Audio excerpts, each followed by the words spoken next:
For 130 years, the Moulin Rouge has been an iconic landmark in the French capital, a symbol of French glamour. The celebrations this Sunday night did not disappoint. We saw the usual colourful costumes, the sequins, the ostrich feathers. Hundreds of tourists and Parisians came to watch the show. We spoke to some of them. Let's take a listen.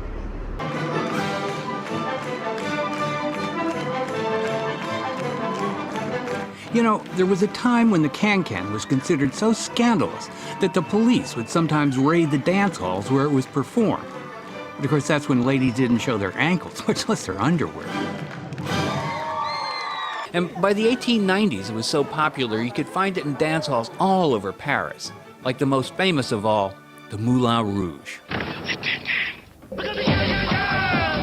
It's an era that's inspired dozens of movies, like Baz Luhrmann's Moulin Rouge.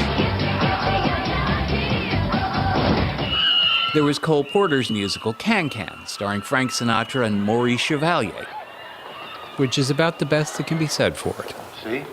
I told you, they never arrest the waiters. And in 1952, there was Moulin Rouge, directed by John Huston. It starred José Ferrer as the artist who would create the indelible image of the can-can, Henri Toulouse-Lautrec. Lautrec was barely 30 and an unknown artist when he painted this poster as an advertisement for the Moulin Rouge. A congenital disease had stunted his growth, and he hid in a world of dance halls and bordellos. He was well acquainted with the woman in white. Her name was Louise Weber, but she was known as La Goulou, which means the glutton. She was the highest paid entertainer in Paris at the time and considered the greatest can-can dancer of all. So skilled, it said she could kick the hat off a man's head. Lautrec's poster, well, it wasn't really about her dancing.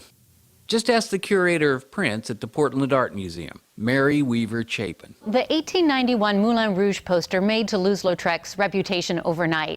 Although today the image might even seem a bit banal. We've seen it on coffee cups, mouse pads, on tea cozies. You know, at the time, people really understood it for what it was, this very dirty joke advertising the Moulin Rouge.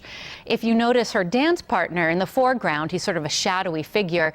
Notice where his thumbs are placed. We've got one thumb that's pointing directly between La Goulou's legs, and the other thumb is rather positioned rather erectly near his groin.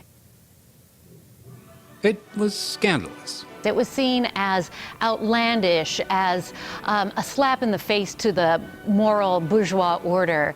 But if the can-can was sort of a 19th century pole dance for men, for women, it represented something much more profound.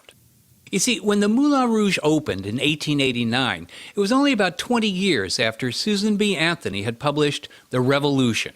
It was just that, a turning point in the history of women's rights, and her message soon traveled from the United States to Europe. So when this poster was plastered all over the walls of Paris, with this image of La Goulou lifting her skirt and kicking her legs in the air, well, French women saw a defiant, independent woman.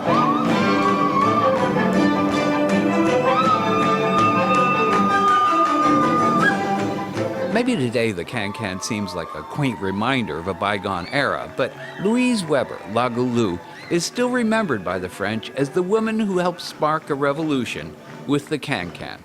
C'est presque MLF, c'est presque une danse féministe.